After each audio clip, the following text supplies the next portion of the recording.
Study IQ bank and SSC, शुरुआत से सफलता तक। नमस्कार साथियों, मैं राहुल स्टडी आईक्यू में आप सभी का बहुत बहुत स्वागत करता हूं। आज टॉपर्स स्टॉक की श्रृंखला में हमारे साथ सुनील कुमार जी मौजूद हैं। सुनील जी, आपका बहुत बहुत स्वागत है। Thank you sir. Sunil ji ने 2023 का IBPS PO में टॉप किया हुआ है। तो सबसे पहले सुनील, आपको बहुत बहुत शुभकामनाएं इस चीज़ के, आपको बहुत बहुत मुबारकबाद इस चीज़ को, इस चीज़ के लिए, एग्जामिनेशन क्वालिफाई करने के लिए। Thank you so much sir. तो सुनील, कैसी फीलिंग है अभी क्वालिफाई करने के बाद? How is the feeling? आप तो वैसे ही खुश लग रहे हो, बट कैसा था जब फाइनल सिलेक्शन आ गया था, जब रिजल्ट आया था?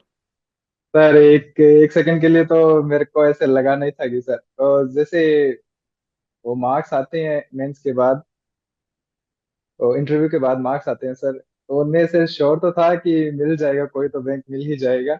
बट ये श्योर नहीं था कि PNB मिल जाएगा सर। PNB को मैं खुद अपनी किताबों में लिखता था sir, PNB is my dream. तो सर तो बहुत ही बहुत बहुत बढ़िया लग रहा है सर, और घर वाले बहुत खुश हैं।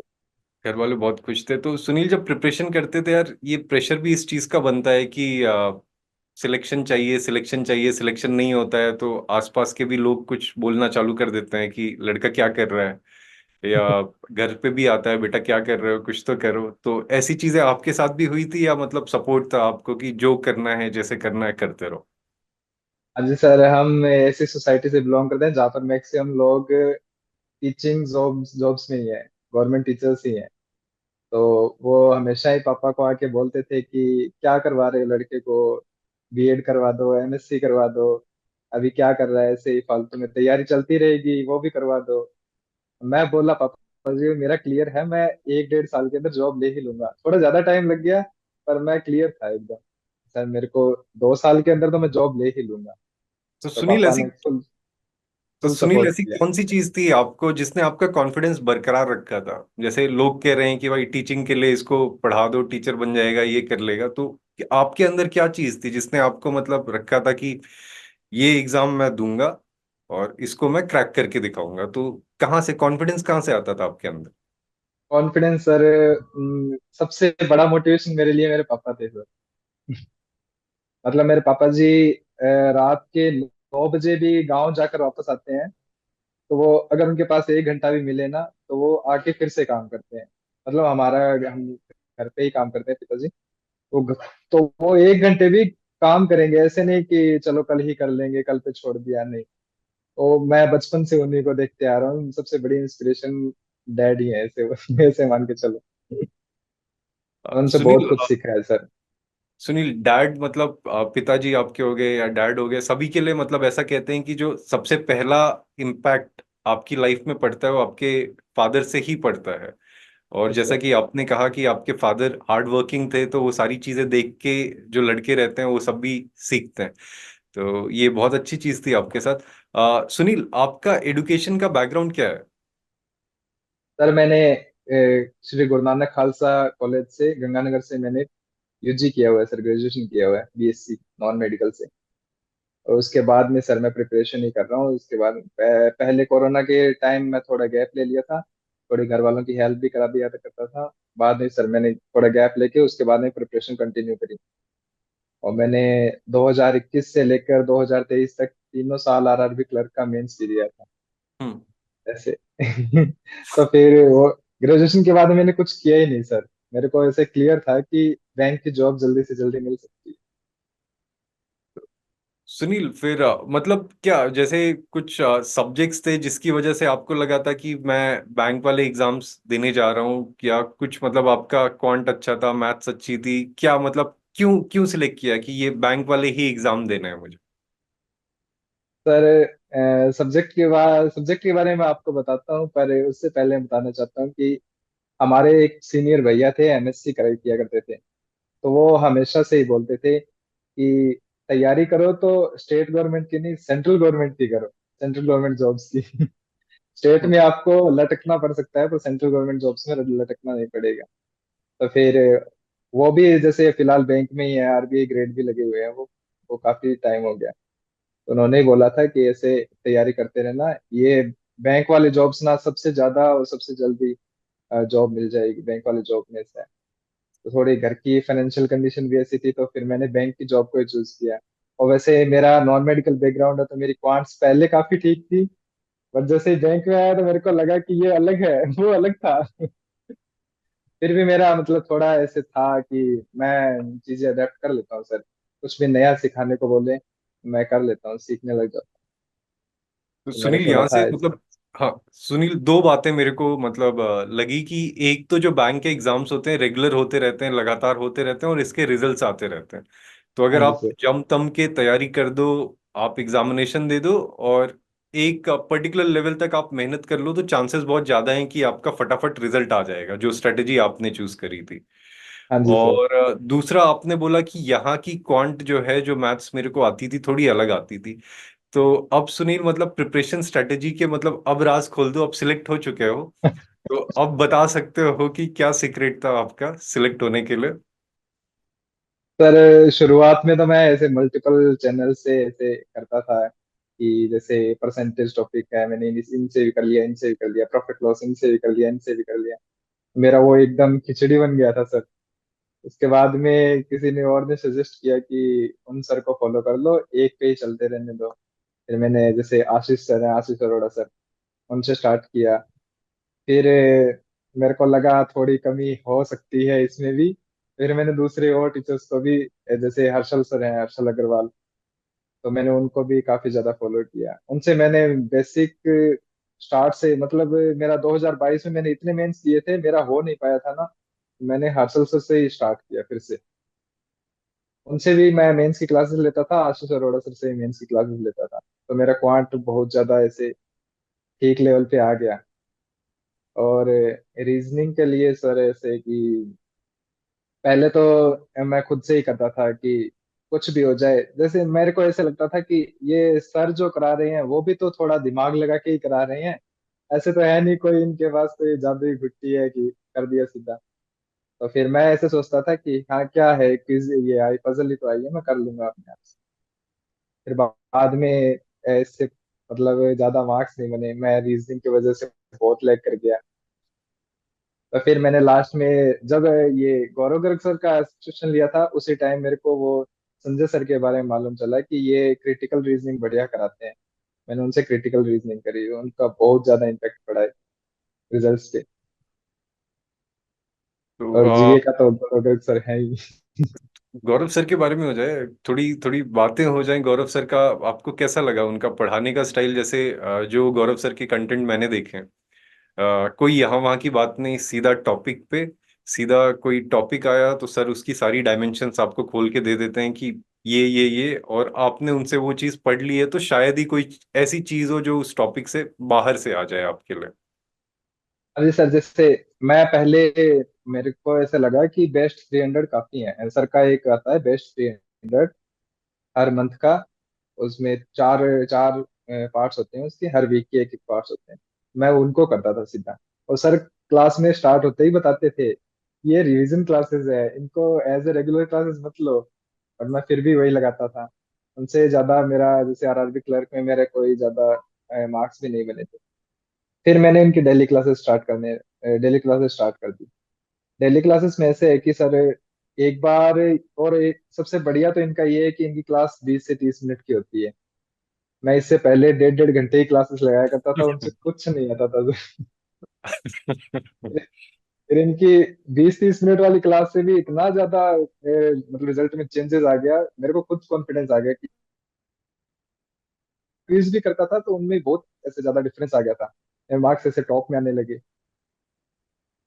और इनके डेली क्लासेस से सर, और ये जो बेस्ट 300 वाली क्लासेस हैं, डेली क्लासेस करते हो, बेस्ट 300 में आप खुद ही आंसर दोगे कि हाँ ये इसका तो यही होगा, इसका तो ये आंसर आ जाएगा, अच्छा ये इसने करवाया था हमसे।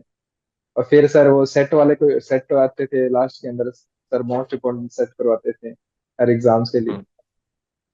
तो उनसे बहुत ज्यादा इम्पेक्ट पड़ा सर उनमें। मैं हर बार मतलब अबव एवरेज स्कोर कर ही लेता था, किसी किसी में टॉप भी कर लेते, पर किसी अबव एवरेज तो रहता ही था मेरा। हर 10-12 क्वेश्चन में से मेरे 8-9 नंबर, 10 नंबर आ जाते थे आराम से।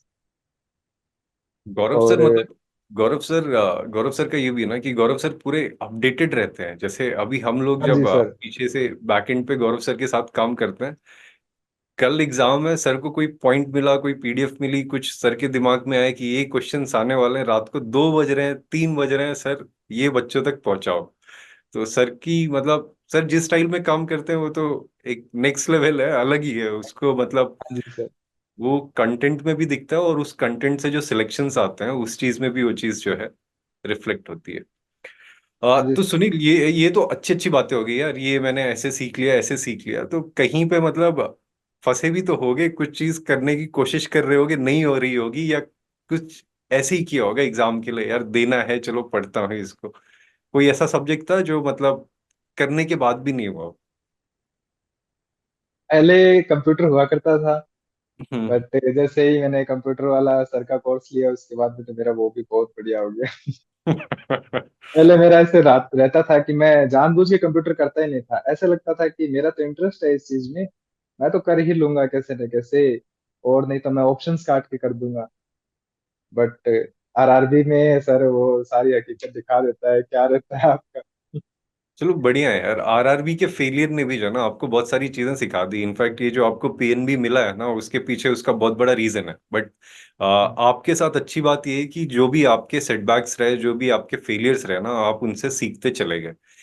तो सुनील, यहीं से अगर आपको स्टूडेंट फ्रेटर्निटी को, आपके जैसे बहुत सारे बच्चे हैं जो इस समय पे तैयारी कर रहे हैं, जो सिलेक्ट होना चाहते हैं, अब आप सिलेक्ट हो चुके हो, तो आप क्या टिप्स देना चाहोगे कि मतलब ये ऐसे ऐसे कर लो सब्जेक्ट्स को, आ, इतना टाइम दो पढ़ने के लिए, आपकी तरफ से कुछ मतलब 3-4 टिप्स जो आपको लगता है बहुत जरूरी हैं, वो चीज। सर सबसे बड़ी चीज तो मैं मतलब मैं अभी मेरे साथ दोस्त हैं उनको ही मैं बताता हूँ, बट मैं फिर से बता रहा हूँ कि ये सबसे बड़ी चीज है कि आप मेंस का पेपर कैसे अटेम्प्ट करते हो। मैं पहले पहले मैंने भी दूसरों की वीडियोस देखी है, दूसरों से ऐसे राय ली है कि मेंस का पेपर कैसे अटेम्प्ट करते हैं। मेंस का पेपर दो, मॉक्स दो आप, और उसके बाद एनालिसिस करो कहाँ पे लैग करे हो, कौन सा टॉपिक आपका छूट गया ऐसे। मैं वो करता था सर। मैं मॉक्स देता था, उसमें मेरे को पता भी चल जाता था कि मेरा ये से मेंसुरेशन स्ट्रांग नहीं है, मेरा प्रोबेबिलिटी स्ट्रांग नहीं है। ये तो ऐसे नहीं होता सर कि प्रोबेबिलिटी स्ट्रांग नहीं है तो आप प्रोबेबिलिटी क्लास लगा लो फिर उससे आपका मार्क इंक्रीज हो जाएंगे, नहीं होता सर ऐसे। आपको सारा का सारा एक बार के लिए पूरा सिलेबस करना ही पड़ेगा। अभी जैसे पीओ के अंदर ही मैंने ये परमुटेशन का शायद क्वेश्चन था ऐसे कुछ, और एक वो प्रोबेबिलिटी का क्वेश्चन था, मेंसुरेशन का भी क्वेश्चन था सर, मेंसुरेशन का था। मेंसुरेशन में ऐसे था कि ये क्वेश्चन आ गया, अभी दिमाग दौड़ाओ, नहीं आ रहा छोड़ दो। अभी मैं और क्वेश्चन तो कर लिया सर, अब मैं सोच रहा मेरे से डीआई भी नहीं बनी, टाइम भी कम है, मैं करूँ तो करूँ क्या। मैंने मेंसुरेशन में दिमाग दौड़ाया, अभी मेरा वो करा हुआ था ना, तो मैंने कैसे ना कैसे करके उसको अटेम्प्ट कर ही लिया। अभी कुछ लोग ऐसे होते हैं जैसे रीजनिंग में हो गया, क्रिटिकल रीजनिंग को बिल्कुल हाथ में नहीं लगाते, मतलब दूर से देख के डर लगता है, वो छेड़ते भी नहीं है कि हाँ इसको कुछ करेंगे ऐसे ही मार्क्स और कट जाएंगे जितने आ रहे हैं उतने से। बट सर क्रिटिकल भी जरूरी है, और ये जैसे डाटा सफिशिएंसी वाले क्वेश्चन हो गए मैथ्स में, वो भी जरूरी है। और ये जो गौरव गर्ग सर है जैसे बताते हैं कि आप ये मतलब ये फलाना मतलब इनकी डेथ हो गई है इनको याद रखो, इनकी डेथ हो गई है इनको याद रखो। मैक्सिमम मैंने लोगों को देखा है डेथ वाले क्वेश्चन कोई याद नहीं रखता तो छोड़, इनको क्यों याद रखना है। अभी मैं उस टाइम में मैं मेरा ऐसा था, जब से मैं सर से पढ़ने लगा था मैं ऐसे नोट कर लेता था कि हाँ इनको ऐसे पद्म विभूषण मिला है और इनकी हाल ही में डेथ हुई है, तो ओबिचुरी याद रखनी ही पड़ेगी। वो आता है डायरेक्ट क्वेश्चन आता है सर सिंगल लाइन का। तो मोटी बात ये है कि आप ऐसे नहीं कि मॉक्स कैसे अटेम्प्ट कर रहे हो और आपका क्या बन रहा है, ऐसे नहीं है। मोटी बात ये है कि सर आप मॉक्स अटेम्प्ट तो कर रहे हो, और नेक्स्ट मॉक के अंदर उसको और कितना ज्यादा इंप्लीमेंट कर रहे हो। मॉक्स मॉक्स अटेम्प्ट कर लिया, एनालिसिस कर लिया, बात खत्म, थोड़ा और क्लासेस लगा ली, नहीं, आपको देखना पड़ेगा मार्क्स कहाँ से निकालने हैं। और जीए के बारे में सर मैं यही कहना चाहता हूँ कि जो लोग नोट्स बना रहे हैं वो बहुत बढ़िया है, जो लोग नोट्स नहीं बना रहे हैं वो डेली क्लासेस तो करें ही करें, और जो बैंकिंग अवेयरनेस की क्लासेस है वो महीने में 3 से 4 बार कर ही दें। जैसे कि सर की मार्च की बैंकिंग अवेयरनेस आई, 2 पार्ट्स आए, अप्रैल का आए, ऐसे 2 पार्ट्स आए, तो उन 2 पार्ट्स को 4 4 बार कर देना चाहिए एक बार। और आप पीडीएफ अलग से पढ़ लो तो उसका भी बहुत बेनिफिट है। मैंने लास्ट ईयर के एग्जाम्स में देखा है कि बैंकिंग अवेयरनेस से मैक्सिमम क्वेश्चन आते हैं, डायरेक्टली नहीं आते। लोग आते हैं बाद में बताते हैं कि सर गौरव गर्ग सर के से तो कुछ आया ही नहीं। मैंने कहा आपने डेली क्लासेस करी कि नहीं, हमने तो बेस्ट स्टैंडर्ड करे। बेस्ट स्टैंडर्ड से अकेले कुछ नहीं होगा, डेली क्लासेस करोगे तभी उसका रिजल्ट उसमें दिखेगा एग्जाम्स में। और इंग्लिश पे सर फोकस करना पड़ेगा। मैंने इस साल बहुत सारे दोस्तों का देखा है, इंग्लिश की वजह से बहुत सारे लोगों का रह गया था। किसी का 0.25 से सेक्शनल की वजह से रह गया था सर फाइनल सिलेक्शन। इंग्लिश पे बहुत फोकस करना पड़ेगा, मतलब हाउ तो टू सुनील, अटेम्प्ट। मोटे तौर पे मतलब सारे जितने भी आपके टॉपिक्स हैं, जितने भी सब्जेक्ट्स हैं, सबको एक बेस लेवल तक तैयार करके रख लो, राइट? और किसी टॉपिक को या किसी सब्जेक्ट को ऐसे जस्ट नजरअंदाज मत कर दो। जैसे आप क्रिटिकल रीजनिंग कह रहे थे, एक बार पढ़ के तो देखो, क्या पता मतलब तुमको वो सबसे आसान लगने लगे। एक बार कोशिश तो करो, ये भी हो सकता है कि हाँ जी दूर सर। से ही डर रहे हो, एक बार इसमें घुसो तो सही, वो क्या चीज पूछना चाह रहा है आपको आसान हो सकता है, वो चीज आसान लगने लग जाए बात। क्रिटिकल का सर ऐसे है कि इतना अ, बस सोचने वाला चीज है। उसको आप करोगे तो उसके बाद में ऐसे आप खुद सोचोगे अरे मैंने 4 क्वेश्चन भी अटेम्प्ट कर दिए और मेरा टाइम भी बच गया, अब मैं डीआई हम्म। भी कर लूंगा। ऐसे हम्म। रहता है उनका। और डीआई भी कर, पजल भी कर लूंगा, डीआई भी कर लूंगा, और भी जितने भी है कंपोजिट टाइम वालों में। और कंपोजिट टाइम वाले जो एग्जाम्स होते हैं ना सर, उनमें बहुत संभल के एग्जाम अटेम्प्ट करना पड़ता है।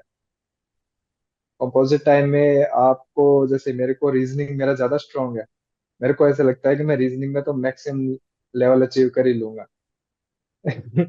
पर सर वो उसमें रीजनिंग में अटेम्प्ट करते करते आपका क्वांट रह जाएगा, कंप्यूटर रह जाएगा।